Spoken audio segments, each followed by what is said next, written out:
Come back to my channel. ಹೊಸದಾಗಿ channel ನೋಡ್ತಾ ಇದ್ದರೆ ಸಬ್ಸ್ಕ್ರೈಬ್ ಮಾಡಿಕೊಂಡು ಸಪೋರ್ಟ್ ಮಾಡಿ. ವಾರಾಹಿ ದೇವಿಯ ಆಶೀರ್ವಾದ ಅನುಗ್ರಹ ಎಲ್ಲರ ಮೇಲೂ ಇರಲಿ ಅಂತ ವಿಡಿಯೋ ಪ್ರಾರಂಭ ಮಾಡ್ತಾ ಇದ್ದೀನಿ. ಇದೇ ಸೋಮವಾರ 29ನೇ ತಾರೀಕು ನಮಗೆ ಅತ್ಯದ್ಭುತವಾದಂಥ ಒಂದು ಮೈತ್ರೇಯಿ ಮುಹೂರ್ತ ಕೂಡ ಬಂದಿದೆ ಸ್ನೇಹಿತರೆ. ಅದು ಯಾವ ಸಮಯಕ್ಕೆ ಬಂದಿದೆ? ಸಾಕಷ್ಟು ಜನ ಮೈತ್ರೇಯಿ ಮುಹೂರ್ತದ ಬಗ್ಗೆ ತಿಳಿಸ್ಕೊಡಿ ಅಕ್ಕ ಅಂತ ಹೇಳ್ತೀರಾ. ಆದರೆ ಅದು 2 ದಿನ ಮುಂಚೆ ಅಥವಾ ನಾನು ಸ್ವಲ್ಪ ಮುಂಚೆನೇ ತಿಳಿಸ್ಕೊಡ್ತೀನಿ. ಅದನ್ನು ನೀವು ಸದುಪಯೋಗ ಪಡಿಸ್ಕೊಂಡ್ರೆ ನಿಮ್ಮ ಸಾಲ ಎಷ್ಟೇ ಇದ್ದರೂ, ಲಕ್ಷಗಳು ಸಾಲ ಇದ್ದರೂ ಅಥವಾ ನೀವು ಕೋಟಿಗಳ ಸಾಲ ಮಾಡಿದರೂ ಕೂಡ 3 ಮೈತ್ರೇಯಿ ಮುಹೂರ್ತಗಳನ್ನು ಕ್ಲೀನಾಗಿ ನಂಬಿಕೆಯಿಂದ ಈಗ ತಿಳಿಸುವಂಥ ಒಂದು ಸಮಯಕ್ಕೆ ನೀವೇನಾದರೂ ಮಾಡಿಕೊಂಡ್ರೆ ಈ ಪರಿಹಾರ ಬೇಗ ನಿಮ್ಮ ಸಾಲಗಳು ತೀರೋಗುತ್ತೆ, ನೆಮ್ಮದಿಯ ಜೀವನ ಅನ್ನುವಂಥದ್ದು ಆಗುತ್ತೆ. ಯಾಕಂದರೆ ಮೈತ್ರೇಯಿ ಮುಹೂರ್ತ ಅನ್ನುವಂಥದ್ದು ನಮಗೆ ಈ ವರ್ಷದಲ್ಲಿ ಕಡೆಯದಾಗಿ ಬರ್ತಾ ಇರುವಂಥದ್ದು, ಕೊನೆಯ ಆಪ್ಷನ್ ಅಂತಲೇ ಹೇಳಬಹುದು ಈ ವರ್ಷಕ್ಕೆ. ಇದನ್ನು ಸದ್ಬಳಕೆ ಮಾಡ್ಕೊಳ್ಳಿ, ತುಂಬ ಚೆನ್ನಾಗಿರುತ್ತೆ. ಮನುಷ್ಯ ಅಂದ ಮೇಲೆ ಪ್ರತಿಯೊಬ್ಬರಿಗೂ ಒಂದಲ್ಲ ಒಂದು ರೀತಿಯಲ್ಲಿ ಸಮಸ್ಯೆಗಳು ಅನ್ನೋದು ಇರುತ್ತೆ. ಆದರೆ ನಾವು ಸಾಲ ಏನಾದರೂ ಜಾಸ್ತಿ ಮಾಡಿಕೊಂಡಿದ್ರೆ, ನಮ್ಮ ಆದಾಯಕ್ಕೆ ತಕ್ಕಂತೆ ನಾವು ನೋಡ್ಕೊಂಡು ಏನಾದರೂ ಮಾಡ್ಕೊಂಡಿದ್ರೆ ಅದನ್ನು ತೀರಿಸಬಹುದು. ಜಾಸ್ತಿ ಮಾಡಿಕೊಂಡಿದ್ರೆ ಅದನ್ನು ತೀರಿಸುವ ಮಾರ್ಗಗಳು ಗೊತ್ತಿರೋದಿಲ್ಲ. ಆಗ ಏನಾಗುತ್ತೆ ಅಂದರೆ ಸಮಸ್ಯೆಗಳು ಜಾಸ್ತಿನೇ ಸೃಷ್ಟಿಯಾಗುತ್ತೆ. ಇನ್ನು ಮುಖ್ಯವಾಗಿ ಒಡವೆಗಳನ್ನು ಏನಾದರೂ ನೀವು ಗಿರ್ವಿ ಇಟ್ಟಿದ್ದರೆ, ಬ್ಯಾಂಕಲ್ಲಿ ಏನಾದರೂ ಲೋನು ಆ ಥರ ತಗೊಂಡಿದ್ರೆ, ಸೋಮವಾರ ಬಂದಿದೆ, ಶಿವಸ್ವಾಮಿಯ ಅನುಗ್ರಹದಿಂದ ಮುಖ್ಯವಾಗಿ ಈ ಸಣ್ಣ ಪರಿಹಾರವನ್ನು ಮಾಡ್ಕೊಳ್ಳಿ. ತುಂಬ ದೊಡ್ಡ ಬದಲಾವಣೆ ಅನ್ನೋದಾಗುತ್ತೆ. ನಾವು ಪ್ರತಿಯೊಬ್ಬರು ಒಂದಲ್ಲ ಒಂದು ರೀತಿಯಲ್ಲಿ ಏನಾದರೂ ಒಂದು ಸಾಲ ಮಾಡಿಕೊಂಡಿರುವಂಥವರೇ ಆಗಿರಬಹುದು.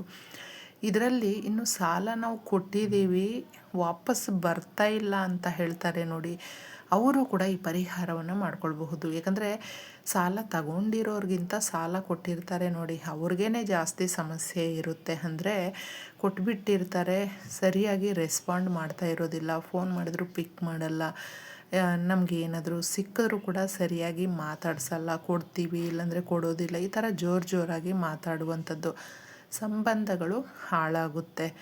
ಇದನ್ನು ನೀವು ಯಾವ ರೀತಿ ಬಳಸ್ಕೊಳ್ಬಹುದು?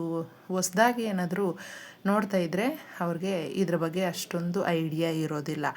ಆದರೆ ಇದನ್ನು ಸುಮಾರು ನೀವೇನಾದರೂ ನೋಡ್ಕೊಳ್ತಾ ಬಂದಿದ್ದರೆ ನಮ್ಮ ಚಾನಲಲ್ಲಿ ಇದ್ರ ಬಗ್ಗೆ ನಿಮಗೆ ಸ್ಪಷ್ಟವಾಗಿ ಗೊತ್ತಿರುತ್ತೆ. ನಾವು 2 ವಿಧಾನಗಳಲ್ಲಿ ಮಾಡ್ಕೊಳ್ಬಹುದು. ಬೇ ಲೀಫಲ್ಲಿ ಮಾಡ್ಕೊಳ್ಬಹುದು ಅಥವಾ ಬರೆದು ಒಂದು ಕಾಗದದ ಮೇಲೆ ಬರೆದು ಕೂಡ ಪರಿಹಾರವನ್ನು ಮಾಡ್ಕೊಳ್ಬಹುದು. ಬೇ ಲೀಫ್ ಅನ್ನುವಂಥದ್ದು ಪ್ರಕೃತಿಯಲ್ಲಿ ಸಿಗುವಂಥ ಅತ್ಯದ್ಭುತವಾದ ನಮ್ಮ ನೆಗೆಟಿವನ್ನು ಅದು ಅಬ್ಸರ್ವ್ ಮಾಡುವಂಥ ಶಕ್ತಿ ಬೇ ಲೀಫ್ಗೆ ಇದೆ. ಅದಕ್ಕೋಸ್ಕರ ಇನ್ನೇನು ಇದರಲ್ಲಿ ನಾವು ಚೇಂಜಸ್ ಮಾಡಿಕೊಳ್ಳುವಷ್ಟು ಇಲ್ಲ, ಸೇಮ್ ಒಂದೇ ಥರನೇ ಮಾಡಿಕೊಳ್ಳುವಂಥದ್ದು. ಕಾಗದ ತಗೊಳ್ಳಿ, ಇಲ್ಲಾಂದರೆ ಬೇ ಲೀಫ್ ತಗೊಳ್ಳಿ, ಇಷ್ಟೇ. ಈ ರೀತಿ ತಗೊಂಡ್ರೆ ಸಾಕು. ಸರಿಯಾಗಿ ಆ ಮೈತ್ರೇಯಿ ಮುಹೂರ್ತದಲ್ಲಿ ಮಾಡಿಕೊಂಡಾಗ ಮಾತ್ರ ನಮಗೆ ಆಪರ್ಚುನಿಟಿ ಅನ್ನುವಂಥದ್ದು ಬರುತ್ತೆ. ಅಂದರೆ ಯಾವುದೋ ದುಡ್ಡು ನಮಗೆ ಸಡನ್ನಾಗಿ ಒಂದು ಕೋಟಿಗಟ್ಟಲೆ ಬಂದುಬಿಡುತ್ತೆ ಅಂತಲ್ಲ, ಆದಾಯದ ದಾರಿಗಳು ತೆರೆದುಕೊಳ್ಳುತ್ತೆ. ಬೇಗನೆ ನಾವು ತೀರಿಸುವಂಥ ಮಾರ್ಗಗಳು ಸೃಷ್ಟಿಯಾಗುತ್ತೆ. ನಮ್ಮ ಕೈಯಿಗೆ ಬಲ ಅನ್ನುವಂಥದ್ದು ಬರುತ್ತೆ, ಧನಾಕರ್ಷಣೆ ಅನ್ನುವಂಥದ್ದು ಆಗುತ್ತೆ. ಒಂಥರ ಮಿರಾಕಲ್ ಅಂತಲೇ ಹೇಳಬಹುದು, ಅಷ್ಟು ಚೆನ್ನಾಗಿರುತ್ತೆ. ಇನ್ನು ಗಿರ್ವಿ ಏನಾದರೂ ಇಟ್ಟಿದ್ರು ಆ ಸಮಯಕ್ಕೆ ಸರಿಯಾಗಿ ನಮಗೆ ಈಗ ಮೈತ್ರೇಯಿ ಮುಹೂರ್ತ ಕೂಡ ಒಳ್ಳೆಯ ಸಮಯ ಬಂದಿದೆ, ನೀವು ಮಾಡ್ಕೊಳ್ಬಹುದು. ಆ ಸಮಯಕ್ಕೆ ನಾವು ಕರೆಕ್ಟಾಗಿ ಹೋಗಿ ಅವ್ರಿಗೆ ಅಂಗಡಿನಲ್ಲೂ ಕೂಡ ಒಡವೆಗಳು ಏನಾದರೂ ಇಟ್ಟಿದ್ರೆ ಕಟ್ಟಬಹುದು. ಬ್ಯಾಂಕಲ್ಲಿ ಏನಾದರೂ ಲೋನ್ ತಗೊಂಡಿದ್ರು ಆ ಸಮಯಕ್ಕೆ ಕಟ್ಟಬಹುದು. ಇಲ್ಲಾಂದರೆ ಡೇಟು ಬೇರೆ ರೀತಿಯಲ್ಲಿದೆ, ಅಂದರೆ ನಾವು ಡೇಟು ಒಂದು ಫಿಕ್ಸ್ ಮಾಡ್ಕೊಂಡಿರ್ತೀವಿ, ಆ ಡೇಟಿಗೆ ಕಟ್ಟಬೇಕು ಅಂತ. ಅಂತಹವರೆಲ್ಲರೂ ಕೂಡ ನೀವು ಈ ರೀತಿ ಬರ್ಕೊಳ್ಳಿ. ಬರೆದುಬಿಟ್ಟು ನೀವು ದುಡ್ಡನ್ನು ಎಷ್ಟು ಕಟ್ಟಬೇಕು ಅಂದ್ಕೊಂಡಿರ್ತೀರ ನೋಡಿ, ಯಾರಿಗಾದರೂ ಸಾಲ ಕೊಡಬೇಕು ಅನ್ನುವಂಥವರು ಕೂಡ ಈ ಮೈತ್ರೇಯಿ ಮುಹೂರ್ತವನ್ನು ಉಪಯೋಗ ಪಡಿಸ್ಕೊಂಡು ಅಂತ ಬರೆದುಬಿಟ್ಟು ಅವ್ರ ಹೆಸರನ್ನು ಬರೀರಿ. ಅಂದರೆ ನೀವು ಯಾರಿಗೆ ಸಾಲ ಕೊಡಬೇಕಾಗಿದೆ ನೋಡಿ ಅವರ ಹೆಸರು, ಅಥವಾ ನೀವೇ ಸಾಲ ಕೊಟ್ಟಿದ್ದರೆ ಅವರು ವಾಪಸ್ ಕೊಡ್ತಾ ಇರೋದಿಲ್ಲ ನೋಡಿ, ಅಂತಹವರೇ ಹೆಸರು ಕನ್ಫ್ಯೂಷನ್ ಮಾಡ್ಕೊಳ್ಳದೆ ಬರ್ಕೊಂಡ್ಬಿಡಿ.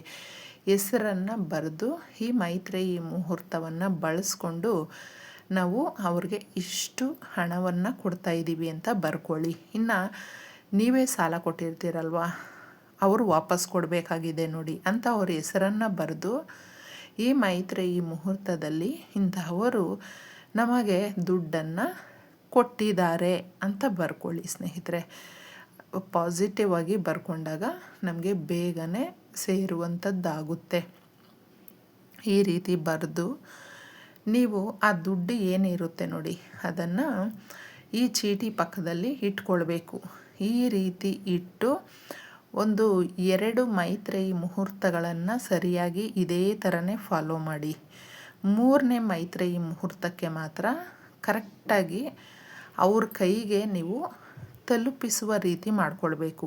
ಅಂದರೆ ಅವ್ರ ಕೈಗೆ ಕೊಟ್ಟು ಬಿಡಬೇಕು. ಆಗ ಎಷ್ಟು ಬೇಗ ನಿಮಗೆ ಎಷ್ಟೇ ಲಕ್ಷಗಳ ಸಾಲ ಇದ್ದರೂ ತೀರುತ್ತೆ. ಸೇಮ್ ಇದನ್ನು ಎಲ್ಲದಕ್ಕೂ ಕೂಡ ನೀವು ಇದೇ ಥರನೇ ಮಾಡ್ಕೊಳ್ಳಿ. ಅಂದರೆ ಬ್ಯಾಂಕಲ್ಲಿ ನೀವು ತಗೊಂಡಿದ್ರು, ಚಿನ್ನ ಗಿರ್ವಿ ಇಟ್ಟಿದ್ರು, ಆ ಮುಹೂರ್ತ ನೋಡಿ ಈ ಥರ ಇದೆ. 29ನೇ ತಾರೀಕು ಮಧ್ಯಾಹ್ನ 1 ಗಂಟೆಯಿಂದ 1 ಗಂಟೆ 1 ನಿಮಿಷದಿಂದ 2 ಗಂಟೆ 46 ನಿಮಿಷದವರೆಗೂ ಮಧ್ಯಾಹ್ನ ಇರುತ್ತೆ. ಈ ಮೈತ್ರೇಯಿ ಮುಹೂರ್ತದ ಸಮಯದಲ್ಲಿ ಮಾತ್ರ ನೀವು ಮಾಡಿಕೊಂಡಾಗ ನಿಮ್ಮ ಸಮಸ್ಯೆಗಳು ಬಗೆಹರಿಯುತ್ತೆ. ಕಷ್ಟಗಳು ಬೇಗ ಕಳೆದು ಸುಖ ಸಂತೋಷ ಅನ್ನೋದು ಹುಡುಕೊಂಡು ಬರುತ್ತೆ. ಈ ರೀತಿ ನೀವು ಬರೆದಿರ್ತೀರಲ್ವ, ಅಕಸ್ಮಾತು ನಾವು PhonePe, Google pay, online transaction ಮಾಡ್ತೀವಿ ಅನ್ನುವಂಥವರಾದರೆ ತಪ್ಪದೆ ಸರಿಯಾಗಿ ಈ ಸಮಯ ಮುಹೂರ್ತ ತಿಳಿಸಿದೆ ಅಲ್ವಾ, ಆ ಸಮಯದಲ್ಲಿ ನೀವು ಅವ್ರಿಗೆ ಆನ್ಲೈನ್ ಟ್ರಾನ್ಸಾಕ್ಷನ್ ಕೂಡ ಮಾಡಬಹುದು. ಈ ಥರ ಮಾಡಿದ್ರೂ ಕೂಡ ಒಳ್ಳೆ ರಿಸಲ್ಟನ್ನು ಕೊಡುತ್ತೆ. ಒಟ್ಟಿನಲ್ಲಿ ನೀವು ಬರೀತಿರೋ, ಟ್ರಾನ್ಸಾಕ್ಷನ್ ಮಾಡ್ತಿರೋ ಏನೋ ಒಂದು ಆ ಸಮಯಕ್ಕೆ ಸರಿಯಾಗಿ ಅವ್ರಿಗೆ ತಲುಪುವ ರೀತಿ ಮಾಡ್ಕೊಳ್ಳಿ. ಈ ಮೈತ್ರೇಯಿ ಮುಹೂರ್ತದಲ್ಲಿ ಮಾಡಿ ಚೀಟಿ ಇಟ್ಕೊಂಡಿರ್ತೀರಲ್ವ ದುಡ್ಡನ್ನು, ಆ ದುಡ್ಡನ್ನು ಸೇರಿಸಿ ಅವ್ರಿಗೆ ಕೊಡುವಾಗ ಅದು ಕ್ಲಿಯರಾಗಿ ಆ ಚೀಟಿಗಳನ್ನು ನೀವು ಎಲ್ಲಾದರೂ ಹರಿಯುವ ನೀರಿಗೆ ತಗೊಂಡೋಗಿ ಬಿಡಬೇಕು. ಇಲ್ಲಾಂದರೆ ಅಲ್ಲಿ ಹಾಕೋದಕ್ಕೆ ಹೋಗ್ಬೇಡಿ. ತುಂಬ ಒಳ್ಳೆ ಬದಲಾವಣೆ ಅನ್ನುವಂಥದ್ದು ಇದರಲ್ಲಿ ರಿಸಲ್ಟ್ ಮಾತ್ರ ಚೆನ್ನಾಗಿ ಸಿಗುತ್ತೆ. ಯಾರು ನಂಬಿಕೆಯಿಂದ ಮಾಡ್ಕೊಳ್ತಾರೋ ಅವ್ರಿಗೆ ಒಳ್ಳೆಯದಾಗುತ್ತೆ. ಮಾಡ್ಕೊಂಡು ನೋಡಿ. ಧನ್ಯವಾದಗಳು.